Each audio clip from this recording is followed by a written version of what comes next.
Welcome to Your Career Story podcast, a show that's designed for rock star professionals looking for that extra booster shot of confidence in their careers.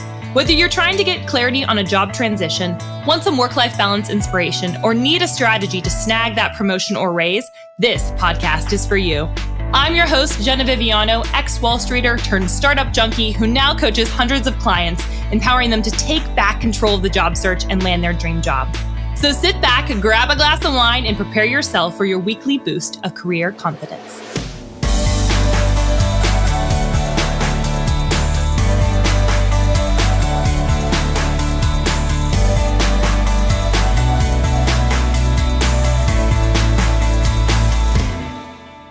Hello, friends, and welcome to another episode of the Your Career Story podcast. I am so thrilled to have one of my friends, recruiting manager Vanessa Jenkins, on from Francesca's. So, Vanessa, thank you so much for joining us.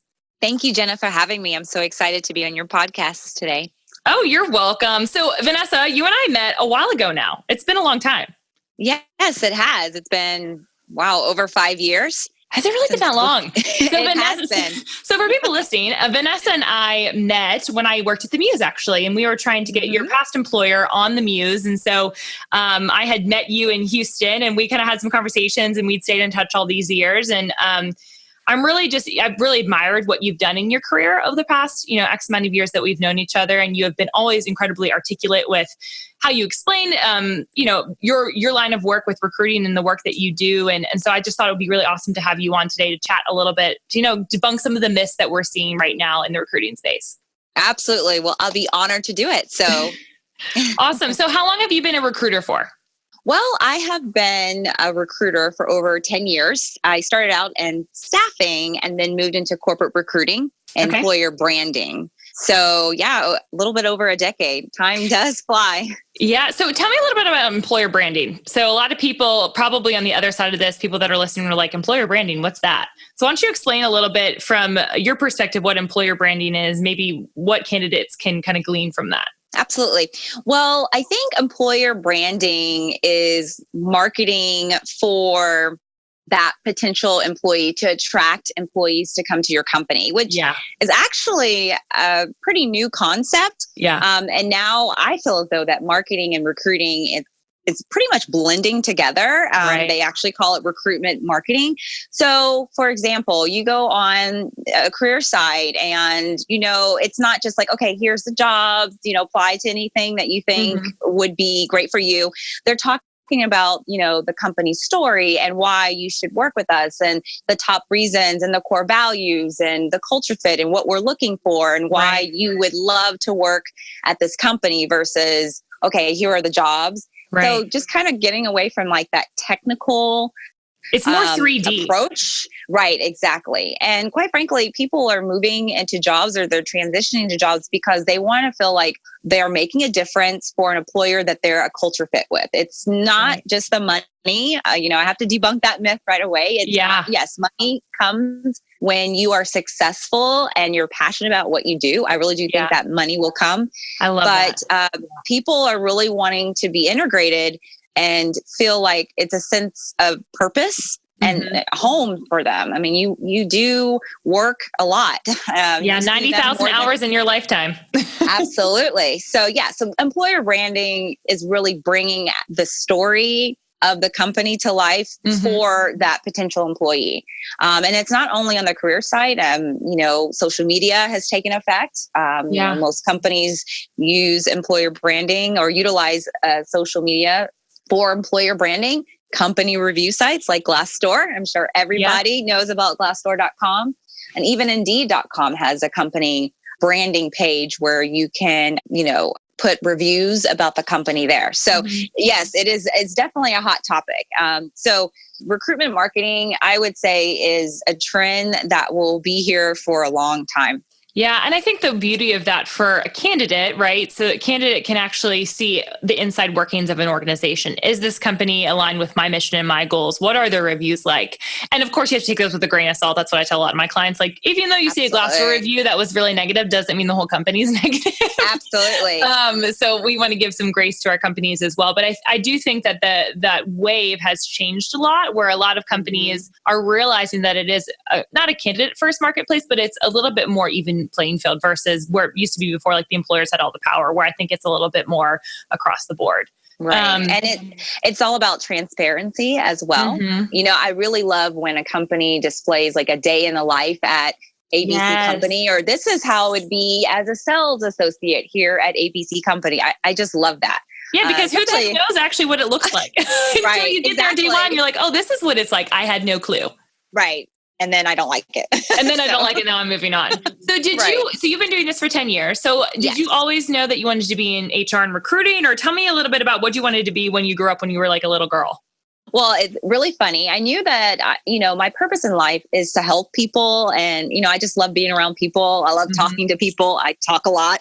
But as a little girl, I really enjoyed playing as a teacher. I fully remember this easel board I had, and one side was a chalkboard and the other side was a dry erase board. Yeah. And I had a whole bunch of stuffed animals, and I would sit them down.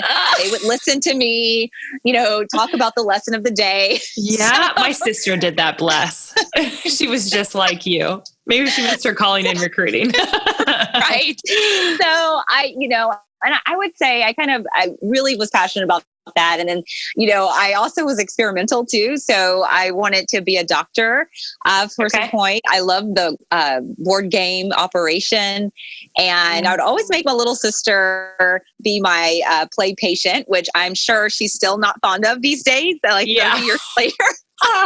It's funny. Sorry. But no, that's funny. Those things when we're little impact us later on in life. I've talked about that on another episode where I was looking back at my career, but then seeing how different threads of when I was super, super young and how that comes forward is really interesting. Even just the small fact that you were saying, I wanted to be, a doctor because I liked operations. So I think it's super fascinating. Yeah. Absolutely. So I wanted to make sure that during this call and this conversation today, rather, is that we're going to debunk some of the common misconceptions about recruiting and recruiters. And then also, I actually took a poll on LinkedIn and I said, hey guys, I'm going to be interviewing an awesome recruiter. What are some questions you want for her to answer? So is it okay if I share some of those questions and get your opinion on it as an expert? Oh, yes. I'd love that. Okay. So let's first talk about what are the most common misconceptions about recruiting and recruiters. If you could give us like 2 to 3, maybe, what are the most common misconceptions? Oh, okay. Well, the first one is the big one. I would say the most common misconception about the recruiting world is that recruiters are very similar as used car salesmen. I hate to say that, but it's true. And that, recruiters only care about, making the deal, getting the commission, or filling the job, filling an empty seat, and then just going on with their, with their business, not really caring about, who they were, connecting with. So, just doing whatever it takes to make it happen. Yeah. I can say for myself, this is not a case. I know a lot of people in the recruiting industry, and, we value connections. Recruiting, yes, a part of it is a little salesy because you're pitching a company. You're a salesperson. Yeah, exactly. Yeah. And you have a client. It makes sense. Right. It's more like matchmaking and in my opinion. Yeah. So it's about, connecting people to the right job and the right company, so that connection doesn't come across just like, okay, firing a job opportunity. Like, hey, Jenna, guess what? How are you? Happy Tuesday. I have this great job. You want to hear about it? Like, gone are those days. Like, you're probably going to hang up in my face. Yeah. So I would say that's the most common misconception about the recruiting world. And another thing that is a common, I would say, misconception, and maybe like internally, is that hiring managers have to rely completely on the recruiting team to do everything. So they just can't recruit either. Like, oh, I didn't know that I could actually go out and network myself, even though I would know amongst anyone else who would be ideal for the job because it's in my department. Sure. So that's something that in my previous company, it took a while to get beat that mentality out of, the hiring manager's minds. Because I'm like, you are really honestly the number one person that person would relate to, because you know the ins and outs about the job. And guess what? They would be reporting into you. So instead of waiting on like, oh, Vanessa, are you sending me candidates today? Or I didn't get this, or, how about, everyone can recruit. I always say you should always be recruiting, regardless if you are the recruiting specialist or the hiring manager or even the employee. The last couple of companies I worked with, number one source of hire was employee referrals. Right. So it's with every company is very similar. Right. To that. So I would say that's the second most common misconception, that, I'm not a recruiter. Let them handle that. And I'm just going to sit and wait for candidates that are going to be just, terrific for my department. Yeah. So from a candidate's perspective, it's that, recruiters are not just always out for the sale. They do care about you. And two, from an internal perspective, if you are looking to hire on your team, just know that you should also be recruiting. Because quite frankly, I tell most of my clients, you should be reaching out to the hiring managers, because not that the recruiters, recruiters aren't the ones that end up hiring you. You do want to make that connection with the hiring manager, because you'll be working with them every day.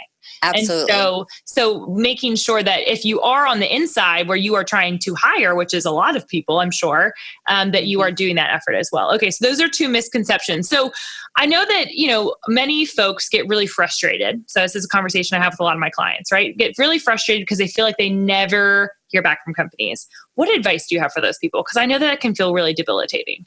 Yes, it is super frustrating, but I always see it as this way, that you dodged a bullet, it's super frustrating. But if you look at it this way, that, this is a way that it's showing you in advance what your experience could have been if you joined that company. Could you imagine like a company that waited 5 weeks to get back to you after you did 5 interviews with them? Final interview was a panel with 10 people, took half your day, and then, you got hired, but, and it's just a disaster. So I always say, look at it this way. You dodge something that could have been a complete fail, right? A poor employee experience at this new company.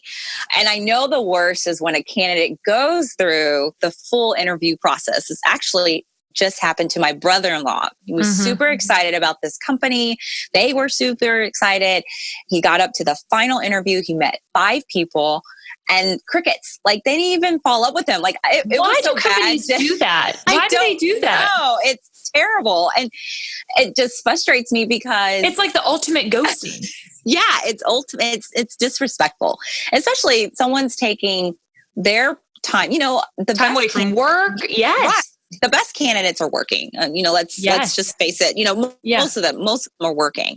So they are taking time from, they're trying to have to make up excuses to get out of work, to get to a 5-hour interview multiple times, getting away from their desk so they can take phone calls, doing thank you notifications. And then you don't even have the courtesy just to respond back with 2 sentences, whether it's like, I still don't know anything, or no, moved on, or, so I really don't know. I just think it's just lack of not knowing how important the candidate experience is, and how that could be detrimental to your full recruiting hiring strategy, because there are so many avenues now that people can speak up about their experience that are public. And then especially if you are a consumer driven industry or a company. So let's say, like, for example, where I'm at, it's retail.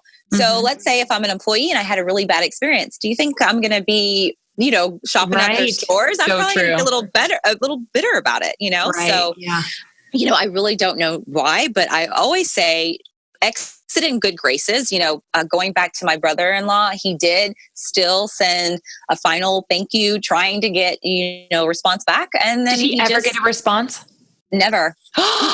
I'm like upset for him. I wouldn't know once we get offline. I want to send them a nasty gram. No, I won't do that. And speaking of that, I do want to say a nice way, but also for just to be informative or just let the company be aware. I know that Glassdoor, and I'm not sure of any other company review sites, but Glassdoor just started about a year or so ago an option where anybody that has interviewed with a company that's on Glassdoor can post an interview review. So it's like hey, I had, you can talk about the experience and then list the pros and cons. And I think that's beneficial because I think sometimes companies are just very archaic, and they just don't really understand the necessity of the candidate experience, or they're just old school. They're like, oh, well, there's more people out there, and not really taking the time to think about what all this person has done from the beginning of submitting their resume, or, So I say if you've had a really bad experience and you've actually interviewed in person, feel free to let them know, in a way where hopefully you'll get some attention and it can help turn things around on their side. Right. But also don't give up. Don't let companies that have just delivered a very poor candidate experience to you deter you from pursuing other opportunities. And think of it as practice. Okay, I built up the confidence to submit my resume, to actually ace the phone interview, go through all these interviews. I mean, it's God's way of preparing you for the best opportunity, and what I feel. And that's what I had to tell my brother-in-law, because he was just like really floored about that. So it feels very degrading. Yeah. So what about those people that maybe apply online but never hear anything back, or just get an automated message? Like, what kind of advice do you give? So people, obviously, if they go through the interview process and people aren't willing to, like, once they've met you face to face and put in face to the name, and they don't respond back to you like, yes, good riddance, see you later, I want to move on. But it can feel very debilitating as a candidate to apply to, 50 positions and then never hear anything back, apart from working with me. Apart from that, no, I'm just teasing. But like, what can they do to make sure that they either keep their spirits up about it, or just like any transparency into like maybe why that happens? And well, every company is different, I'm sure.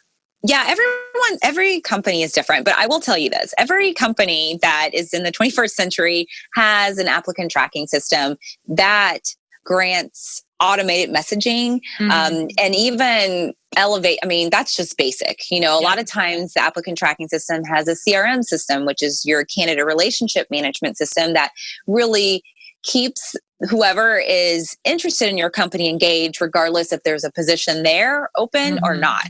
But that's another story. So, for someone that just, they, found a position, whether through word of mouth or, LinkedIn or whatnot, and they're wanting to apply on the career site, that's great.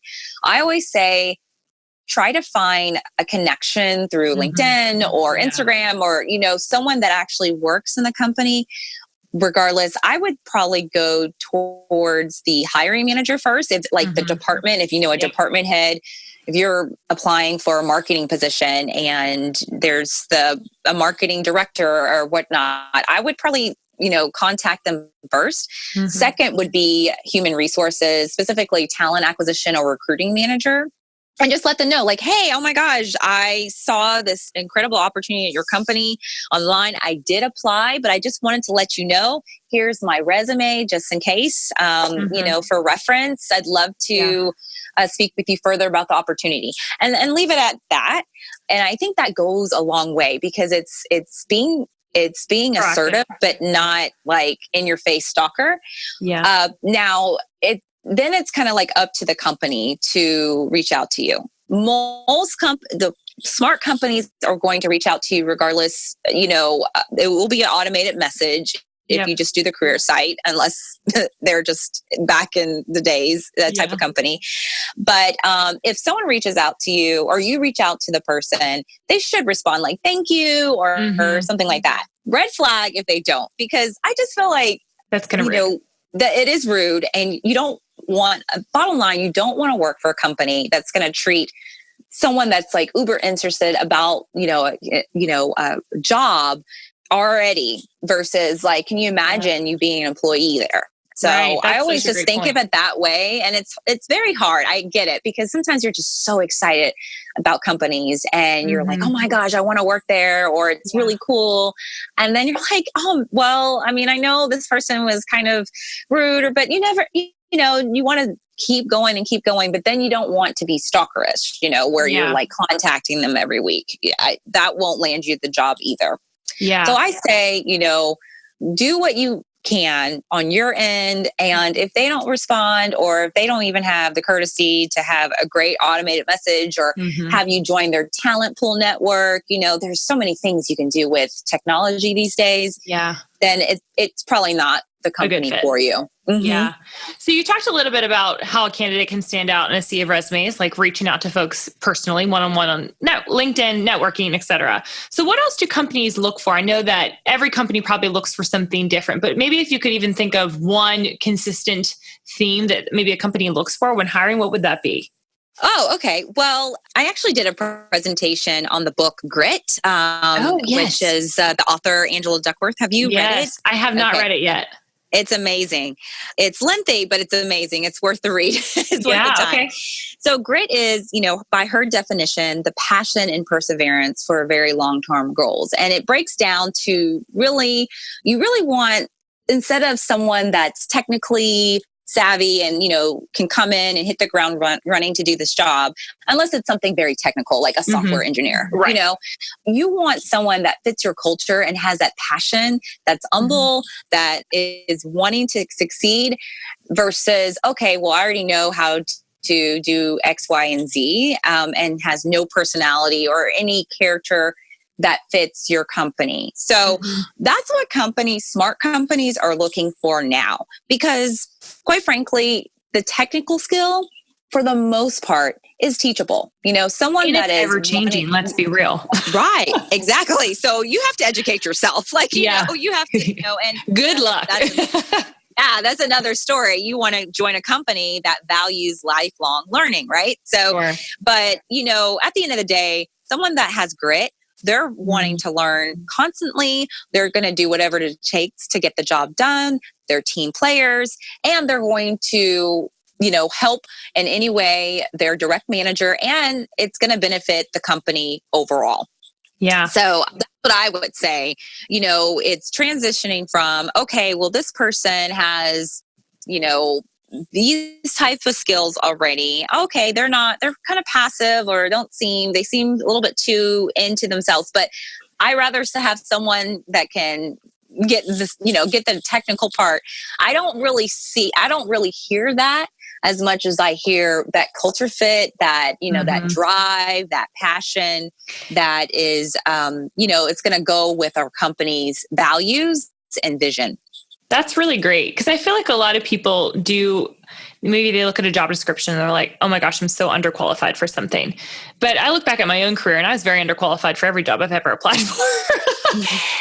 But I think that part of it is that grit, where I think that is not as common as we like, oh yeah, I have grit. No, but you actually showcase that. I think that's right. Where I was having a conversation with a friend of mine, and he's head of talent development at a company, and just like kind of where the gaps are. And the part of the skills gap is really that maturity and that drive and the ability to just communicate properly, honestly. Like those, it seems very simple and basic things, but I think as we're becoming a more digital age, there has been and this might be just me going on a tangent, but there has been such a presence and a focus on the technical aspect that I think we've lost a lot of the soft skills that make us human. And so therefore, we're not really actually good fits in the workplace, because at the end of the day, you're still working with humans. Right. Exactly. And that's why, companies are realizing that, and they're doing things to really make sure this person is a fit before onboarding them, or just even before hiring them. So like having working interviews, like if able, hey, come in for a couple of hours and you're going to do an assignment with, the department, or come in for a couple hours so you can meet the team. And I want you to take part of our weekly huddle or weekly, touch base meeting, just to, really see if this person's going to be a fit and not just like technically going to do the job, Yeah, because there's very little that I feel like you can fully understand in a traditional interview these days about the person. You can, with some simple questions that are often asked, but it really is in the, hey, this is how we operate in a meeting, or this is how we do. It's very nuanced from company to company. And so it's really hard to understand, will that person be a good fit without actually placing them in that experience? So I love that companies are moving toward that. Hey friends, this first month of podcasting has been such a blast and a half. Thank you for all your support, for sharing with your friends, and for writing reviews. Here are 2 of my favorite reviews we've gotten thus far. 2 episodes in, and I feel like I've already learned so much. I'm currently at a job I don't love and feel very underpaid in, and listening to Jenna's enthusiasm and expertise has really encouraged me to get my goals, resume, and future together in order to land that dream job. Girl, you are so welcome. And this one from Teehee14, great name by the way. Jenna is so great at helping to unravel the pieces, dive into things, and look at work through the lens of faith in a realistic and practical way. She hits such a good balance between motivational and tactical, which I love. I already love the guests she's bringing on the podcast. Really fascinating topics and conversations. Well, friend, there was more where that came from. If you've been enjoying the Your Career Story podcast, we would so appreciate your reviews. The more reviews we get, apparently, the more Apple loves us, which means more chances other people just like you can find career freedom. So head on over to iTunes and give us a review. All right, back to the episode. Okay, next question. So salaries. Everyone's least favorite question, right? So candidates, I have a lot of clients that'll come to me and say, how do I answer this question? So I want to hear straight from you. They dread that salary dance. So what is the best way for a candidate to enter into that conversation when a recruiter says to them, hey, what's your number? Right. Well, and we don't want to give away all your secrets either. So no. Well, smart companies, you know what they're going to do? They're going to introduce you to the job. They're going to get you excited, tell you about the duties and the expectations that they have, and then hit you with the salary expectations question. So a company that's going to directly ask you like, hey, Jenna, how much money are you making? And what's your bonus and your benefits? Those companies are not prepared and they didn't do their research on that particular job opening salary range. Sure. And, that question can get you in trouble in certain areas. Take New York, for example. Totally. You can't ask a salary question like that anymore. Yep. So I say just be truthful to what you want. So if a company asks you, hey, Jenna, what are your salary expectations? Be transparent, but be honest. Don't lowball yourself because you're thinking, oh my goodness, this position, I'm overqualified. If I tell them how much, how much I really want, then they're going to be like, absolutely not. And then don't just highball just because you want to see if the spaghetti is going to stick on the wall, right? So just, make sure that you're honest with the salary expectations question. And, good companies, they'll understand if you are in the right pay grade and if they're able to compensate that, and they're not going to string you along into the end and be like, oh, you know what? We can't offer you that type of money. Yeah. Now, if for some reason you are asked the direct question, how much are you making? I know this is very hard for people and it starts, they start sweating. Yeah.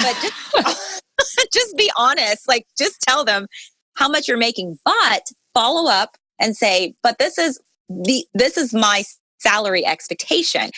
Once again, companies that have done their research understand that people are not going to just move for a lateral pay unless, there are different, there's exceptions to that. But for the most part, they're not.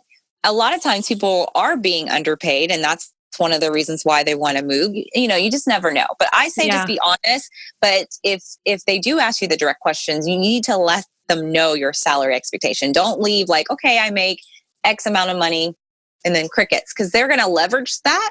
They will. Oh, well, they're only making this. So I'm sure if we just give them a couple of thousand more, those are the bad companies, by the way. Yeah. Well, I think too, what's interesting of what you just said there was, I have a lot of clients that will say, I don't want to tell them my actual salary or like give them a range because I don't know if I'm like lowballing myself or they will lowball themselves because they're fearful because they just want a job really badly. Right. And so I think that there is some truth to it. Some people are willing to take a pay cut for the right opportunity. So if that's the case and they truly do mean that, how do they communicate that best? That's a great question. Once again, just be direct. Hey, I make this amount, but this opportunity is something that I've been wanting for how many years? And my company, while they do pay me more, great. And, every year I get a raise and, bonus and things like that. I'm not fulfilling my purpose as far as job responsibility. I'm not growing as far as learning. And really, I'm passionate about this, and you're able to offer me that. It's really just about being honest. Trust me, the smart companies, they'll understand and they will absorb that well, versus an immature company, they're going to be the ones like, oh yeah, she's just bluffing and, and just, so I know it's very sensitive. It's not easy. But I love how you're categorizing it. Smart companies versus immature companies, because I think that a lot of people just assume, that they're at the disadvantage, right? So it's just reminding ourselves that companies are thinking about these things too, one, and then also that it's like taking back control of that job search process, right? It's like you are still in control of your own career. You do not have to acquiesce to every single thing that an employer says or does or what you think. You are still in control of your career. And so I think so many people forget that in the process because they're so desperate maybe to move on or whatever that may look like. But to remind yourself, do I want to work for a mature company or not mature company? Because either way, if I'm working for a not mature company, I'm going to be in the same process 2 years from now, and that's going to be miserable again. Right. So, exactly. I think it's great that you're kind of it's a great way to think about it, categorizing it between the two. Mm-hmm. That's awesome. Okay. So let's talk about networking. So how do you feel about candidates reaching out to you specifically regarding jobs? I think we kind of touched on this a little bit before, but we'd love if you could unpack it a little bit more. Like, what's a do and a don't? Well, that's easy.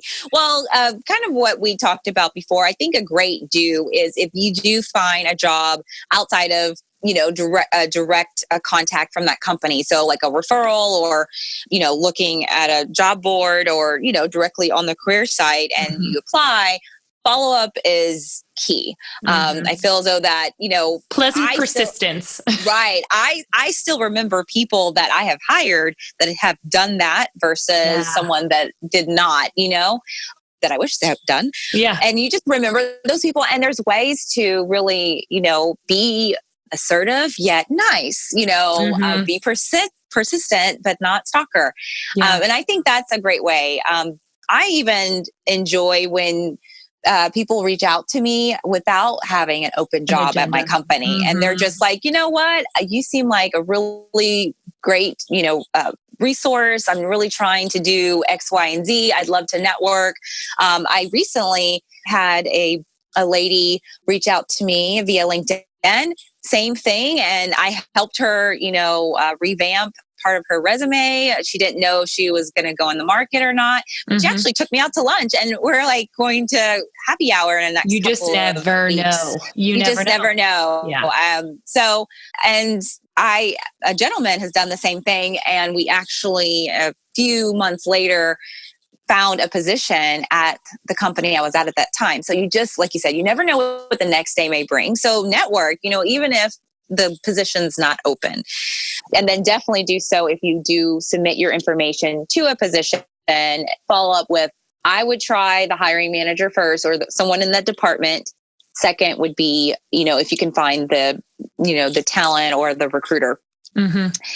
What I just don't like is really that uber persistent. So after you've already done your initial introduction and said, okay, Vanessa, I really am interested in this sales job and I submit my resume. I'm super geeked. Okay, great. I love that. But then you get another email next day or 2 days later, a phone call and, that kind of persistent, like every other day or every week, it's not going to get you the job.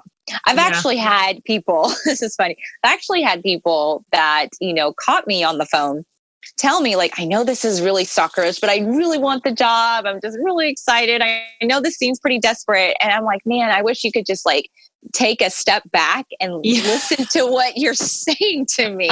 Would you hire you? Yeah. The desperation piece is key. Yeah. What I tell my clients to do is, and you can tell me if this is wrong, but it seems to have worked for them, but it's leading with explaining the value that you can specifically bring to the organization and not just leading with like, hey, this is what I want versus like, this is what you need. And I think I have what you need. I'd love to have a conversation about it if that's the case. Right. And so flipping the conversation of being like, hey, I'm hoping to bring you value. This is what I think I could bring you value in. Does that align with what you're looking for? I found that is actually translates to a better response rate too from a recruiter or from a hiring manager. Absolutely. If you have a pitch like that and you're ready to roll with that, but it's conversational, Yes. yeah, that's going to get us every time. We're going to be wowed. Yes, it's because no one's doing it except for everybody, all of you listening now.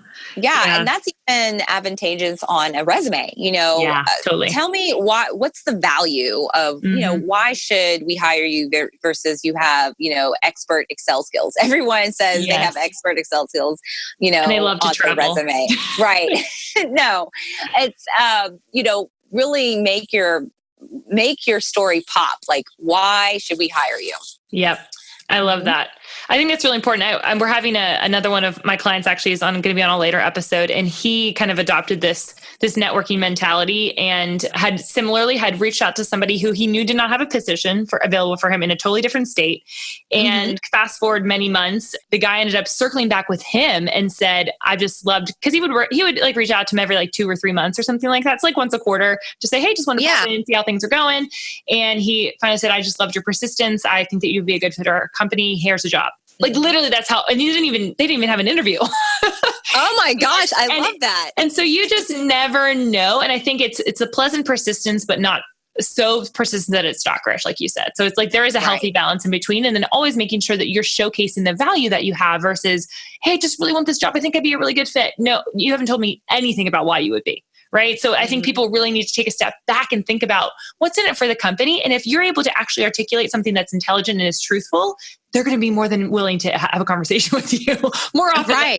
If you're able to actually pull something together that's compelling. So I love that we're on the same page on all things networking. I call it non-awkward networking because networking can be really awkward if you make it that way, but it can be really fun if you make it non-awkward and you can make new friends. Right. And the way of the world these days, a lot of jobs that are being, taken and, hiring is from networking. It's not from like, submitting your resume through, the website and just. You heard it here first, folks. This is a recruiter telling us this. This is true. It's really networking. I mean, it really is. So, but that is a really cool story. I can't wait to hear that podcast. Yeah, his full story is actually quite interesting. The whole way it came about. Anyways, I won't spoil it, but it's going to be actually really awesome. It shocked me, to be perfectly honest, and I've seen a lot of people, so it was just a really, really cool experience. So let's talk about cover letters. We love to hate them. People love to hate cover letters. So what do you think? Are they relevant still? Well, I think many are going to dislike me on this one, but I haven't seen a lot of benefit in a cover letter. Okay. And that's just my experience. So the ones that I have experienced are typically like from a template, you can tell, like copy paste from Google template and super generic. And I really feel like the cover letter's purpose is to introduce your story that you're about to tell on your resume so that, being more specific versus I'm a hard worker. Yeah. It is beneficial, right? That's the type of cover letter that you're looking for. Now, I have seen where a cover letter has been done very well. So uber beneficial. It really was attractive and it really popped. So one of them that stood out to me was a candidate that explained she had like a large job gap and change of occupation in her cover letter, but she was very specific and she tied in the value. Like, okay, I know this looks a little strange, but the cool thing is because I had this gap in career gap and I changed occupations, I learned so much more about myself. So I am more confident in doing this type of work. And so I really did enjoy that cover letter. So she talked about the elephant in the room that you guys were probably thinking about anyways. Absolutely. And brought it to the forefront, explained it, and then spun it in a way that she truthfully did probably believe like, hey, this is super relevant. This is going to be helpful to you guys because of these reasons. Even though it's not the traditional trajectory that most people go on in this career path, here's how I made it better. Exactly. And it was just interesting. It was like, you read it, you remember it to the story. Right. So I guess I'm on the fence with cover letters being beneficial. If you're going to do it right.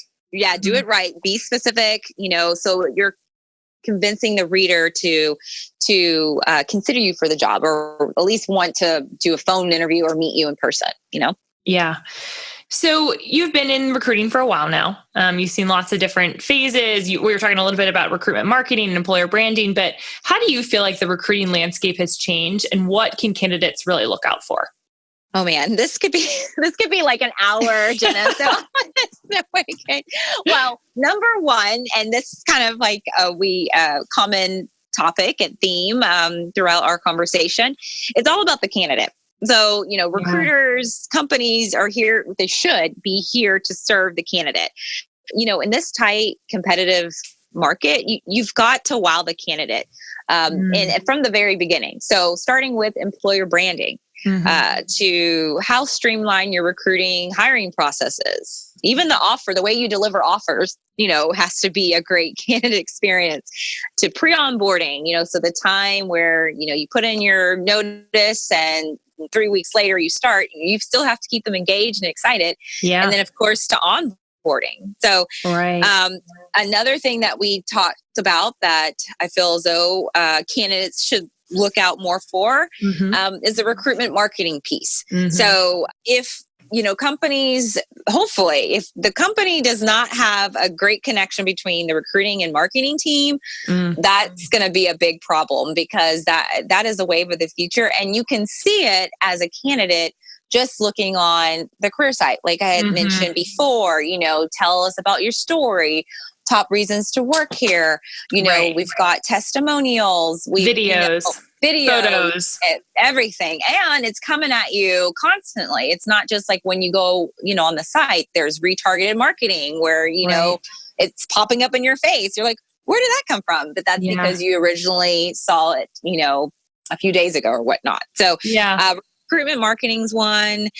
Also innovative communication. And this is a hard one especially for companies that are old school, and it's just, they're now, reaching out and celebrating social media recruiting, right? Yeah. And one of the innovative communication that's becoming a trend is the text messaging system. So, pretty much all the automated messaging, that could be text to you, as long as, of course, you opt in, and it's quicker results. Research is showing that people are responding more to that. I mean, and just all aspects of life. I know I respond more to text messages or notifications through text versus email these days. Yep. So that's going to become more and more of a trend, especially to reach out to potential employees that, like skilled trade workers, that not necessarily their laptop or their phone. I mean, their computer all the time, but they're going to have their phone on. Everyone has a phone. Everyone has a phone. So, just really thinking outside the box. So also something that's becoming a trend for the innovative communication is the artificial intelligence piece. So the AI piece, really taking a bite out of the recruiting administrative side for the candidate. So if you go to a career site, there might be an opportunity for you to, message a chatbot. You have any questions, like kind of a Q&A session on expectations if you do apply and what's going to happen, the process. That's becoming more of a trend. And so candidates should definitely look out for that. Also, the pay it forward mentality of companies has become more of a trend, and candidates can see that, of course, because what I mean about that is that a company is hosting like Q&A sessions on, their interviewing process or tips to interviewing or, best practices. So it's kind of like indirect recruiting. It's like, okay, I'm giving you some great resources, but I'm also showing you how great of a company we are. Yeah. So that's luring in the candidate to be like, oh, that's really cool that they do this for people. I would love to be part of that, organization. Right. So for candidates, if you're a recruiter and you're listening to this, these are kind of the trends that you're seeing in the future. But if you're a candidate and listening to this, some of the things that I want you to hear from what Vanessa said is, okay, if a company is investing in their employer branding, they're probably going to be a company that you're going to want to invest back in because they're spending money on trying to get the best people in the door. So anything from if they are posting on social media pages, or if they have video and photo material in their careers page, or they do invest in tools like the Muse. I think that's a great example. If they're on the Muse, that's not that it's a nice to have, but it is more of a employer branding play for utilizing the Muse versus maybe a LinkedIn or an Indeed or a Glassdoor or something like that. So if they're investing in tools like that, that's a huge, huge advantage. So I think that's great. I think that's awesome. Those are some good tips to kind of get people thinking in the right direction of like, hey, what's the quote unquote other side thinking about? Right. Moving into the future. So Yes. The last thing that I really wanted to ask you was, so I posed a question on LinkedIn with, hey, what are some questions that you have for this awesome recruiter that I'm getting to interview on a podcast? So would it be okay if I gave you a couple of those questions now? Yeah, sure. Awesome. So there is a question from Melissa. She said, as a recruiter, I am seeing a trend of quote unquote job hopping on resumes recently. Do you believe this is a current trend, and how does this affect your decision making on reaching out to these candidates? Great question. Great question.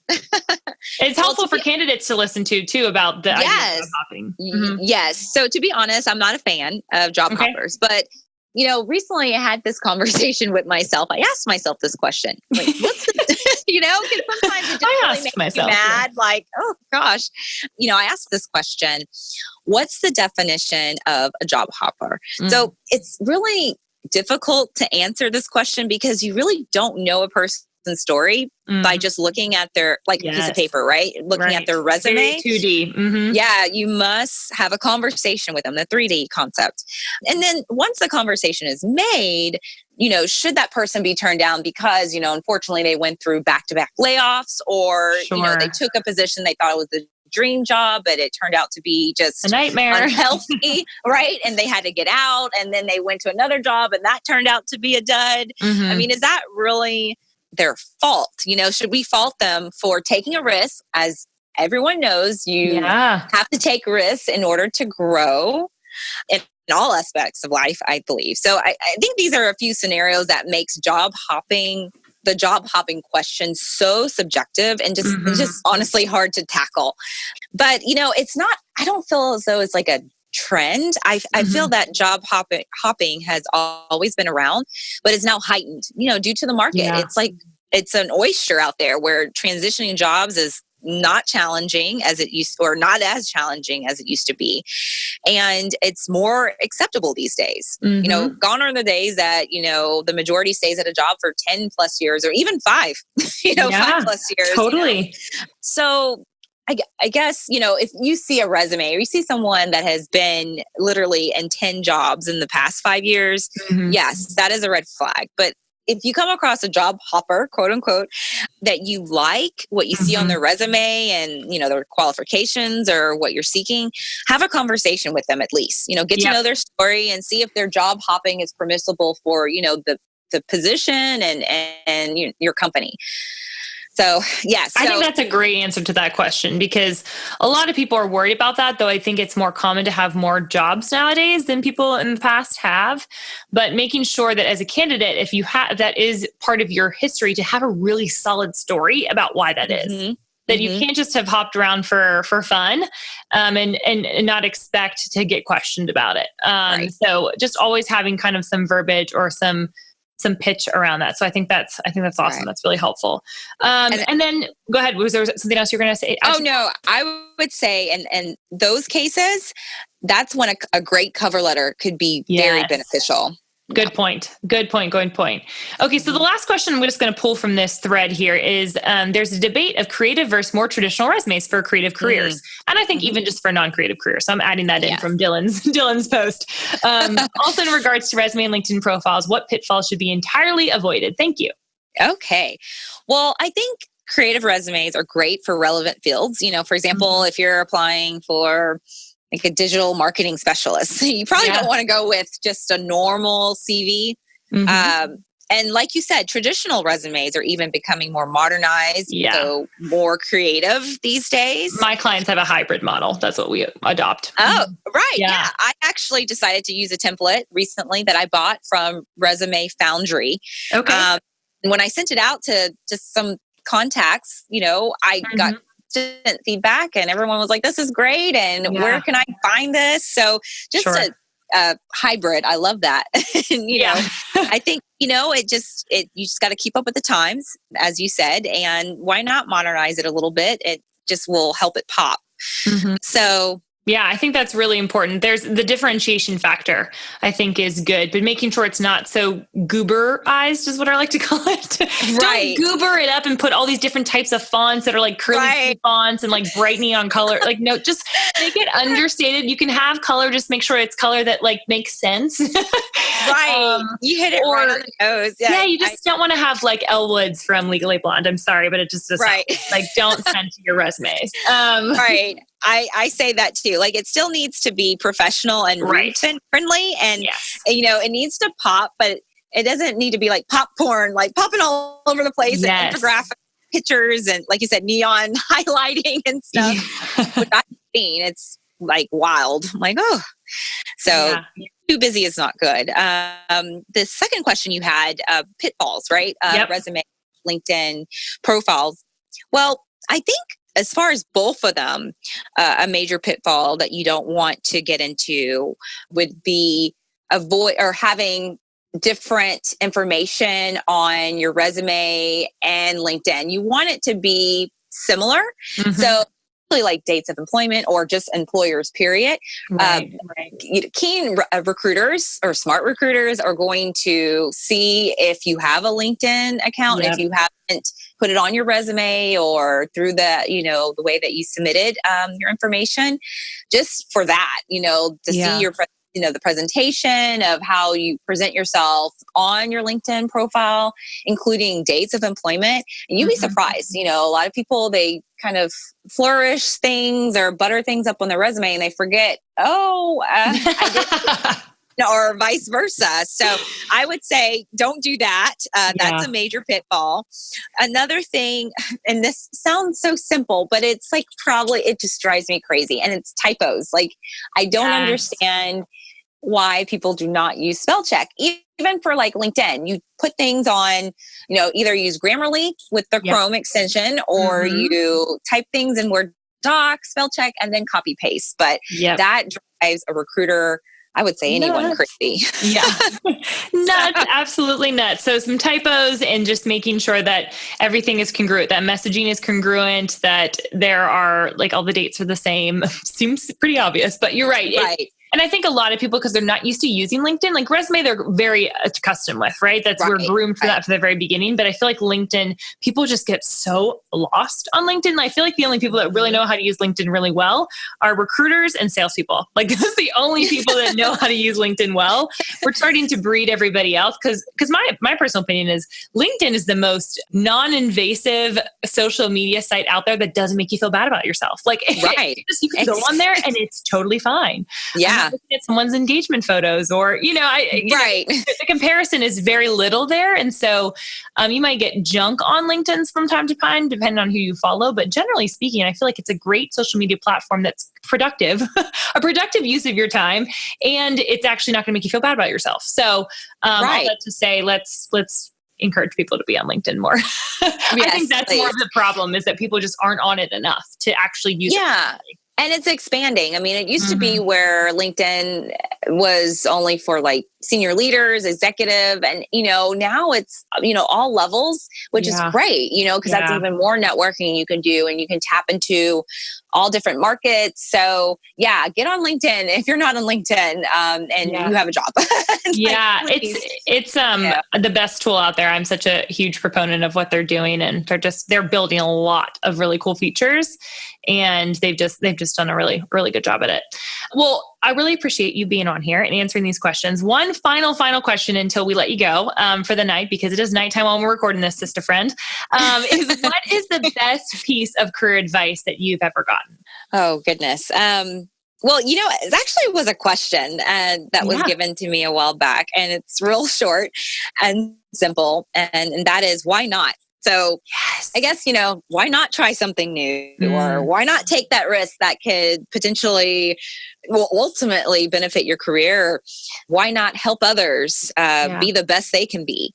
Why not be a little vulnerable and let your guard down and be more transparent? So, for me, this all results into having more faith in something that I'm gaining more and more each day, through prayer and, becoming closer to my Lord Yeah. and savior. And, and it's fantastic. It's a great question, Yeah. Why not? Why not? Yes. So. We love that. And why not be on a podcast too, right? Right. I know. Why not? Well, I am so glad that we got to reconnect and have stayed connected all these years. Like I said, guys, you just never know where a connection will lead you. This has been 5 years running that we've been friends now, and we were met as, potential business partners, and then just kind of kept on going from there. So you just never know where a networking contact could take you. So thank you so much for spending your evening Tuesday. We had some glitches in the beginning of us trying to get this podcast together. So we are tired tonight. We say Tuesday, you ain't cute. Thank you, Annie, for that quote. But guys, thanks so much for tuning in to another episode of the Your Career Story podcast. Vanessa, thank you so much for your words of wisdom. Thank you so much, Jenna. I really appreciate it. Have a good one. Hey, y'all. Thanks so much for listening to Your Career Story podcast. I would love to get to meet you. And there are a couple of ways that we can connect in between episodes. First and foremost, I love my LinkedIn. Second is via Instagram. And third is over on my website. I actually have a special spot just for you full of fun, free resources. So all you have to do is go to www.jennaviviano.com/resources. Super simple, for a bunch of freebies that will help you boost your career. Hope to see you next week.